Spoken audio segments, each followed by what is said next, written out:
Believe in yourself, নিজের উপর বিশ্বাস রাখুন। এই প্রশ্নটা প্রথমেই শুরুতে বলে রাখি, তুমি কি কখনো ভেবেছিলে যে তুমি কিছুই করতে পারবে না বা তোমার দ্বারা কিছুই হবে না?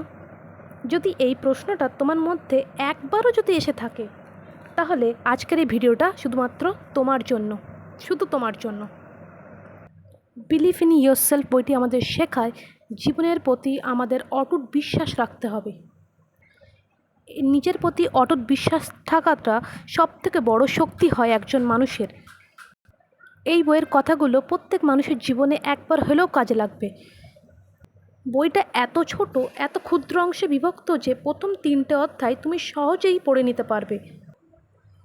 অন্য কেউ তোমার উপর বিশ্বাস করুক বা না করুক, তুমি যদি তোমার উপর বিশ্বাস করো তাহলে সব অসম্ভবকে সম্ভব করা যাবে। বিলিভ ইন ইয়োরসেলফ, নিজের প্রতি বিশ্বাস। প্রথম অধ্যায় হলো স্বপ্নকে সত্যি করে তোলা।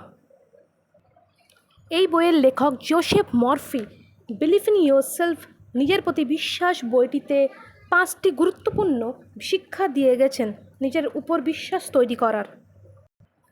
1 নম্বর শিক্ষা, যেটি অতি সুন্দরভাবে দিয়ে গেছেন জোসেফ মরফি, তিনি হলেন আমাদের সবথেকে বিখ্যাত লেখকদের মধ্যে একজন। তিনি যে শিক্ষাটা দিয়েছেন 1 নম্বর, সেটা হলো নিজের ক্ষমতার উপর বিশ্বাস রাখুন। সাফল্যের প্রথম ধাপ হলো আত্মবিশ্বাস। এই যে গল্পটার মধ্যে এত সুন্দর করে পয়েন্টস আছে যেগুলো তোমার জীবন পরিবর্তন করতে খুব দরকার এবং হেল্পফুল একটা বই এটি, যেটি আমাদেরকে শেখায় good plus imagination is power. যদি ভালো চিন্তাভাবনা করো তাহলে তোমার জীবনে ভালো হতে বাধ্য। 2 নম্বর পয়েন্ট যিনি দিয়ে গেছেন সেটা হলো নেতিবাচক চিন্তাভাবনা বা নেগেটিভ থিঙ্কিং প্রথমেই দূর করতে হবে আমাদের মনের মধ্যে থেকে, কারণ তোমার চিন্তাই তোমার পরবর্তী ভবিষ্যৎ তৈরি করবে।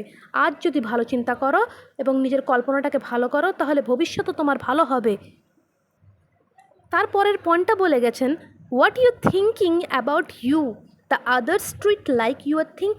তুমি তোমার সম্পর্কে কেমন ভাবো, যেমনটা তুমি অন্যদের থেকে আশা করো। এখানটা একটা কথা আছে, আপনার সম্মতি ছাড়া কোনো দুঃখ, কোনো ক্ষোভ আপনাকে টলাতে পারবে না। দুঃখ পেতে গেলেও তোমার সম্মতি দুঃখকে দিতে হবে, তবেই তুমি দুঃখ পাবে। সুখ পেতে গেলেও তোমার সম্মতি সুখকে দিতে হবে। তাহলে তুমি বিচার করো, দুঃখকে তোমার সম্মতি দেবে নাকি সুখকে তোমার সম্মতি দেবে তোমার মধ্যে আসার জন্য। 3 নম্বর পয়েন্টটি হলো ব্যর্থতাকে শিক্ষক হিসেবে গ্রহণ করো। যদি তুমি জীবনে ফেলিয়ার হও তাহলে ফেলিয়ারটাকে হারের লক্ষণ হিসেবে দেখো না, কারণ failure is the first attempt of learning.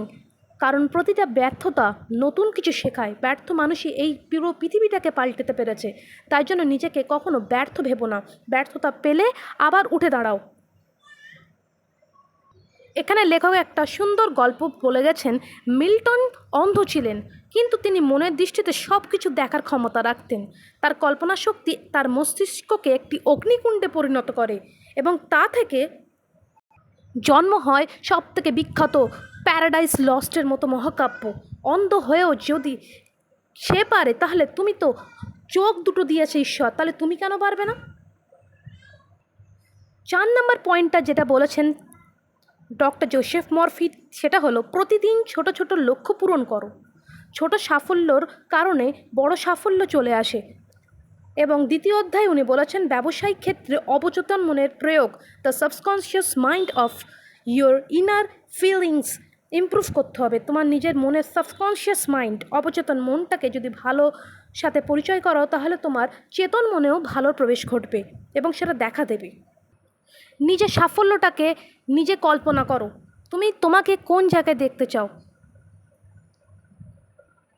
4 number point ছেড়ে 5 নম্বর পয়েন্টটা স্যার জোসেফ মরফি বলেছেন, কখনো হাল ছেড়ে দিও না।